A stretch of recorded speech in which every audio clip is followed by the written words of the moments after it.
Iranian aggression जिस तरह पाकिस्तान की सालमियत पर हमला, फिर पाकिस्तान ने जिस तरह मुंह तोड़ जवाब दिया, डॉक्टर साहब क्या देख रहे हैं, कैसे चैलेंजेस का सामना करना पड़ सकता है पाकिस्तान को मौजूदा सिचुएशन में? बिस्मिल्लाहिर्रहमानिर्रहीम, नामुद्दुन सल्ली अला रसूलिल करीम।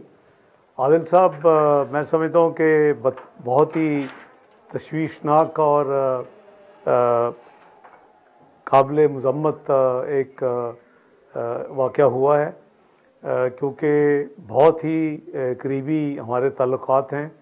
बरादर इस्लामी मुल्क है, हमारा बेहतरीन हमसाया है, और जब दुनिया की बदतरीन उसके ऊपर पाबंदियाँ थी, फिर भी हमारे बायलैटरल मल्टीलैटरल राब्ते रहे। तो उनका ऑब्जेक्टिव कि दहशत गर्दों को अटैक किया है, लेकिन जो टेरिटोरियल टेस्ट पास हुआ है और पाकिस्तान की हदूद के अंदर बग़ैर इजाज़त के आना, वो ऑब्वियसली एक्सेप्टेबल नहीं है। तो सिमिलर टारगेट्स को फिर अपने बिल्कुल एक बहादुरी के साथ अफवाज पाकिस्तान ने रिस्पॉन्ड किया है, और उनकी टेरिटरी के अंदर जाके जो दहशतगर्द के कुछ ठिकाने थे उनके ऊपर अटैक्स किए हैं।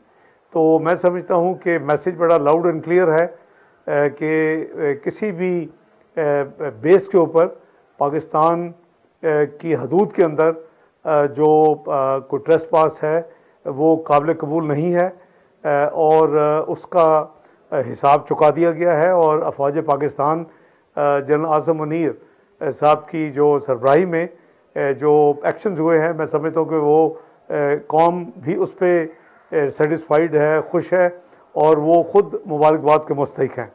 तो अल्लाह करे कि ऐसे वाक़यात आइंदा ना हो, क्योंकि हमारी बहुत पुरानी हिस्ट्री है। आपको याद होगा RCD, टर्की, ईरान और पाकिस्तान का एक बड़ा अच्छा एक यानी ट्राई पार्ट एक था फोरम, और फिर हमेशा ईरान के साथ एक हमसाया मुल्क होने के नाते, एक मुसलमान मुल्क होने के नाते हमारे बहुत ही प्यार और करीबी ताल्लुकात रहे हैं।